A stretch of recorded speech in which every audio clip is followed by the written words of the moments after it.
ദിവസമായി. ഫെബ്രുവരി 10-ാം തീയതി തുടങ്ങിയ സമരമാണ്. കേരള ഗവൺമെൻറ് ഇതുവരെ അതിന് ഞങ്ങൾക്കുള്ള ആനുകൂല്യങ്ങൾക്കൊന്നും കട തുറന്നിട്ടില്ല. പുള്ളിക്കാരൻ പറയുന്നത് ഒരു ആവശ്യമില്ലാത്ത സമരമാണ്.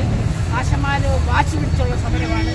വാശിയൊന്നുമല്ല, ഞങ്ങൾക്ക് കിട്ടാനുള്ള ആനുകൂല്യങ്ങൾ നേടിയ ഈ സമരങ്ങൾ ജീവിക്കാൻ വേണ്ടിയുള്ള സമരം, ജീവിത സമരമാണ്. ഞങ്ങൾ ജീവിക്കാൻ വേണ്ടി വന്ന് സാധനം ചെയ്യുന്നതാണ്. നമ്മളെ മക്കൾക്ക് ഒരു എടുക്കുവാൻ കൊടുക്കണമെങ്കിൽ എന്തെങ്കിലും വേണ്ട.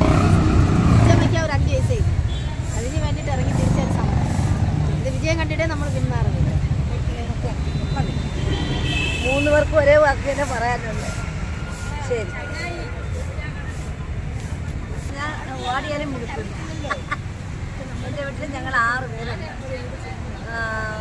ഞങ്ങൾ 6 പേര്, 2 കൊച്ചുമക്കൾ പഠിക്കുന്നത്. എൻ്റെ മോനും മരുമോളും ചേട്ടനും ഞാൻ ആശാ വർക്കറിൽ വർക്ക് ചെയ്തു. സമരപന്തലിൽ വന്ന് തടികെട്ട് മുടി മുണ്ടനം ചെയ്തു. സമരം വിജയിക്കാത്തതുകൊണ്ട് ഇനിയെങ്കിലും നല്ല കാര്യം നടക്കട്ടെ എന്ന് പറഞ്ഞ് ദൈവത്തോടുകൂടി പ്രാർത്ഥിക്കുന്നു. മതിയല്ല.